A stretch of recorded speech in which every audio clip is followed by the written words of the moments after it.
Sa Robert niya, ganda talagang hinigay na. Kahit yan na lang ang bag niya, okay lang.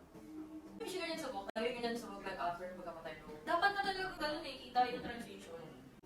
Hindi kasi na alam eh, kung anong bata to ano. Eh kasi, wala naman silang any Targaryen guidelines. Hindi na alam kasi yung cost ng ginawa nila eh. A busy day for the Lannisters. Oh my gosh, lumikit na! Eh kasi, Imagine the pain na walang ano dati, no? kaya may ganda Mga pa panahon. Ah, well. Eek! Natusta niya yung eh. Crispy lunch yun.